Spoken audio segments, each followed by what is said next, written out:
Bismillahirrahmanirrahim. Assalamualaikum warahmatullahi wabarakatuh. Dan salam sejahtera. Kita akan masuk rumusan bagi tutorial 10. Tutorial 10 ini cikgu buat rumusan bab 3 dan 4 sekali. Sebelum ini kita telah memahami tentang kerajaan agraria untuk bab 3 dan juga pengairan. Dan satu lagi, selepas itu kita memahami jahiliah. Yang lain-lain kita akan fokus kemudian dalam pusingan yang lain. Bermaksud sekarang kita cuba buat rumusan bab 3 dan 4 terus. Berdasarkan kamus sejarah yang cikgu sediakan, ada beberapa perkara yang anak-anak sepatutnya perlu ambil perhatian. Antaranya ialah tentang konsep kerajaan agraria dan kerajaan maritim. Jadi konsep asas ini ada dituliskan di situ. Sebelum ini cikgu ada mengatakan bahawa sedikit sebanyak perlu kita ketahui maritim. Manalah tahu soalan memang keluar mungkin agraria, tetapi perbandingan, mungkin juga soalan perbandingan dan sebagainya. Yang ini perlu kita fahamilah ya. Perbandingannya umumnya sangat mudah lah. Kalau agraria sudah tentu pertanian, kalau maritim perdagangan ataupun istilah kelautan boleh juga digunakan. Kemudian yang boleh membezakan antaranya ialah untuk agraria di sekitar kawasan lembah sungai yang subur, sementara maritim boleh sentuh tentang pelabuhan. Samping itu kita dari segi letakkan, kalau tadi di lembah sungai yang subur untuk agraria, untuk maritim di pesisiran pantai, masih di lembah sungai, tapi lembah sungai ini merujuk kepada lembah sungai yang menghala ke laut ataupun satu lagi kepulauan. Begitulah beza yang barangkali perlu kita ambil perhatian. Dengan contoh-contoh sekali lah contoh-contoh kerajaan agraria, bolehlah utarakan mana yang sesuai.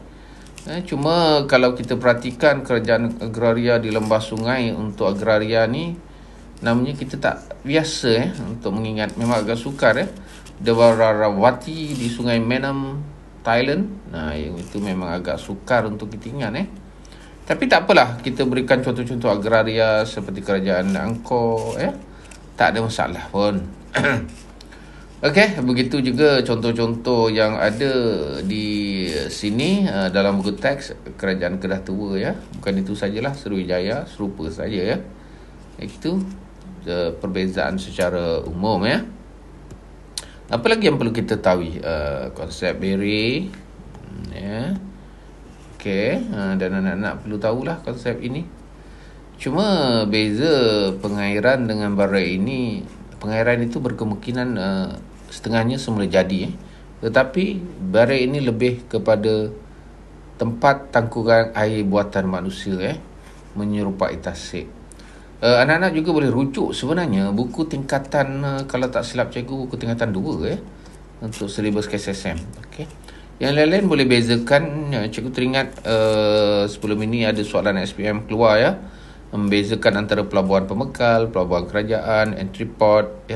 Kebetulan memang kita ada tasmik kamus sebegini, maka pada masa itu saya percaya anak-anak cikgu pada masa itu tidak sukar untuk menjawab soalan ini. Pernah keluar dalam SPM belum lama lagi, tahun berapa cikgu tak apa ingat. Lain daripada itu, konsep lingua franca.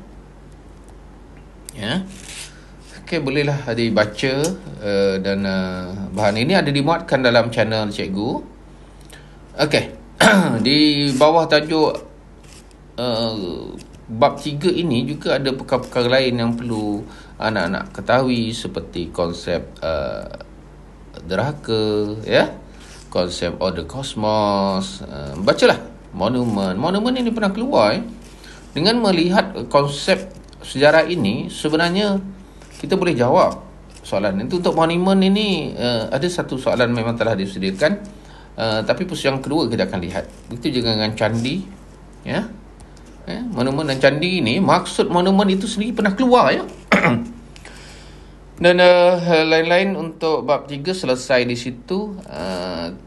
Okey. Kita dapat sempurnakan sekarang untuk bab 3. Okey. Dan cikgu jemputlah untuk anda mendapatkan bahan kamus sejarah ini yang cikgu sendiri buat. Tidak sempurna tetapi memadailah supaya kita tidak keciciran konsep-konsep asas. Jika keluar tetapi kita tak baca, tetapi kita melihat konsep asas, insya-Allah kita boleh kuasai dengan baik.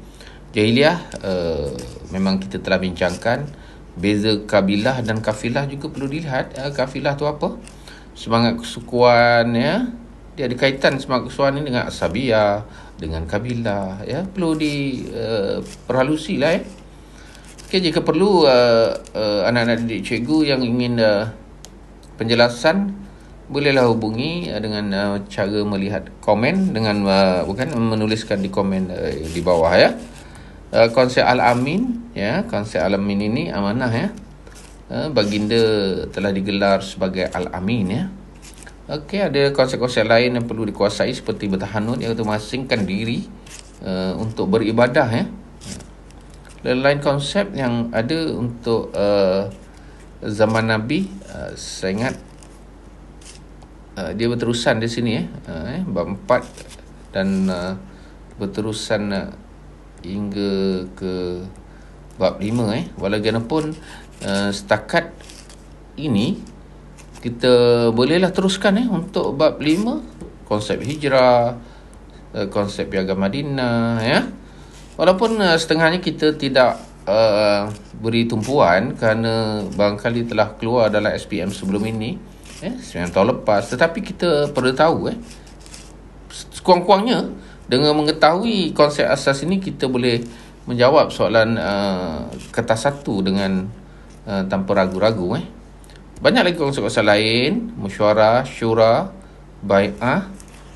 So, okay, cikgu harap anak-anak kuatkan semangat dan cubalah kuasai, tak banyak sikit, dan jangan sampai tak tahu, ya.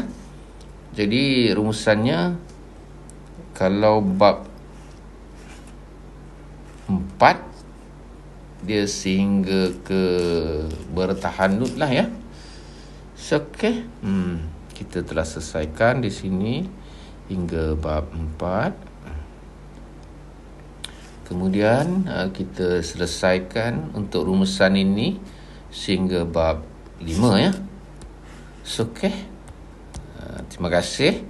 Saya harap cikgu dapat membantu untuk buat rumusan teruslah, ya. Khususnya bab 3 dan 4. Terima kasih. Jumpa lagi dalam tutorial yang ke-11. Assalamualaikum warahmatullahi wabarakatuh dan salam sejahtera.